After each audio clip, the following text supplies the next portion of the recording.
Class, today I would like to talk about the importance of mental health and mental health care resources that are available to us online, through the phone, and here in El Paso.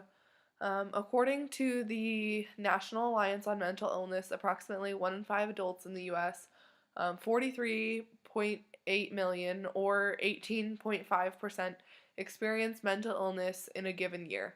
Now, if this is a statistic for just 1 year, the number would be much higher if we considered mental illness over someone's lifetime. I believe that mental health is important because, as the statistics show, everyone struggles with depression at some point. Even though so many people struggle with depression, anxiety, and other mental illnesses, there's still such a huge stigma around admitting that you have a mental illness or asking for help, even. And in order to remove this stigma, I would like to enforce the importance of advocating for ourselves, for others, and taking advantage of all the wonderful resources that are available to us. Advocating for ourselves includes recognizing your own deteriorating mental health and taking the proper steps to recover and to fix the situation that you're in.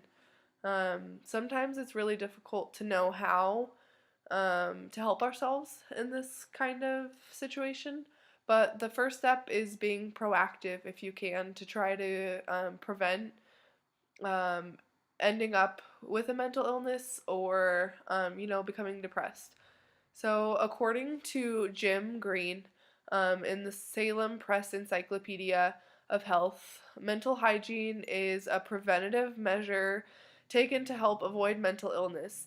These measures are different for each person, but generally include getting enough sleep, um,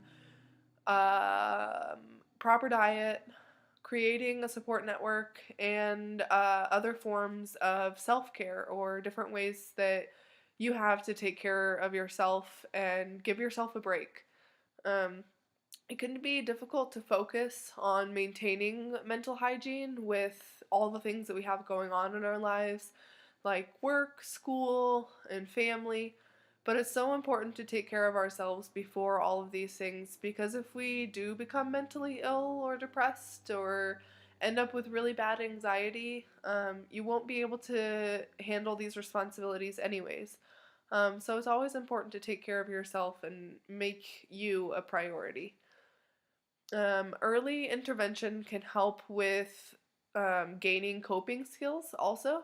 So, when you learn how to intervene in a deteriorating situation, you learn how you can intervene in later situations in your life that come up that are also stressful. And sometimes it's too late to be proactive. Sometimes you realize that you are a lot lower than you want to be, or you realize that you're really, really upset. But once you realize that you're in the midst of depression or any other mental illness, it's important to take the next steps to get out of it. And according to the Suicide Prevention Lifeline, these 5 steps that you can take are finding a therapist or support group, building a support network, like friends or family or anybody that you know that can help you. And using this network also is a major step. And then making a safety plan and doing more research in order to fully understand what we're going through. And then another one is making a safety plan. Um, so these are steps that the Suicide Prevention Lifeline recommends in order to help yourself out of the situation that you're in. And oftentimes, our first reaction when we realize that we're this deep into a mental illness is to worry about what others will think of us, and this often prevents us from seeking care. But one thing that we have to remember is that in everybody's life at some point they struggle with some kind of mental illness, depression, anxiety, any of these things. So it's important to ask for help because oftentimes people have been through the same thing or they understand what you're going through.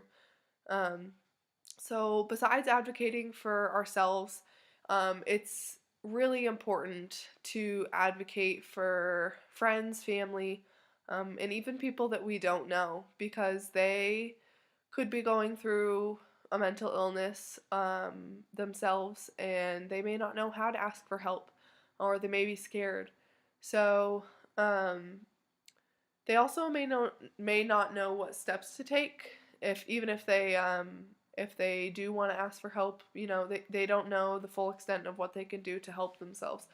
So it's always important to help them, and one of the best ways that you can help them is to share the knowledge and resources that you know or will know after this video with them in order to further their knowledge as well. So, one helpful resource is Students Against Depression.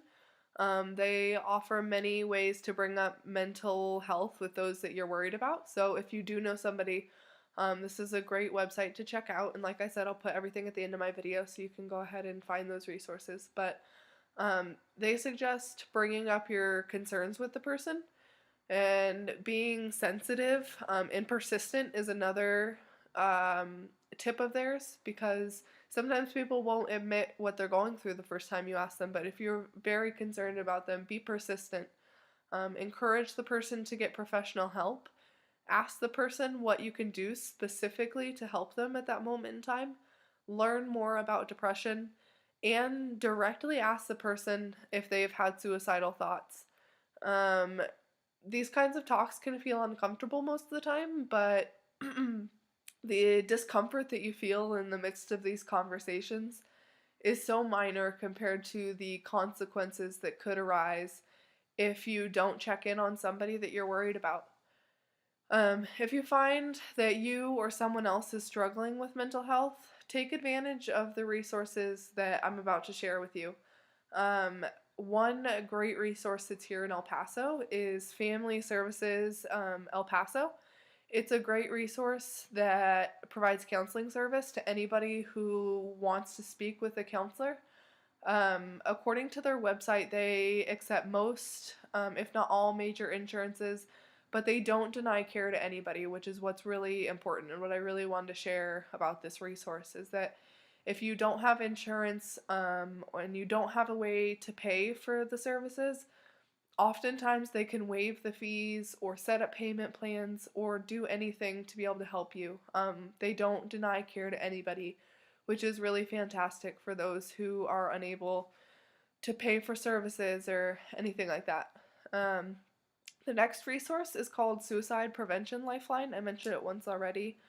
It's got great tips on how to help yourself. It's got a section on how you can help others with their mental health.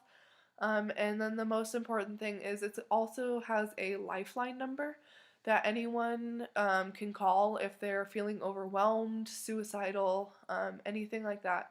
So that's a great resource to be able to learn more about mental health and then also reach out if you're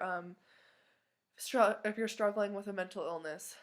And then the last resource that I want to mention is called Crisis Text Line.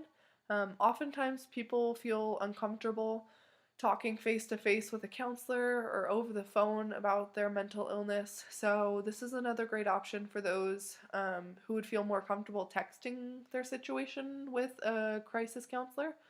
And they can reach out to this resource by texting HOME, capital H, capital O, capital M, capital E, to 741-741.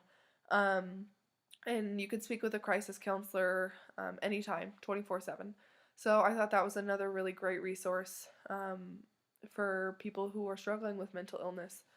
And one last thing I'd like to share a quote from Cohen, Prince, Patel, and Meena says there is an increasing recognition that social determination of health, and mental health specifically, are among the most powerful factors influencing the risk, onset, and course of mental illness. And in short, this means that society can change the course of mental illness by helping ourselves, helping others, and taking advantage of all the resources available to us. I believe that we can change mental health for the better. So, like I said, please take advantage of these resources, share them with others, use them yourself, and help share the importance of mental health in our society. Thank you guys so much for listening to my speech.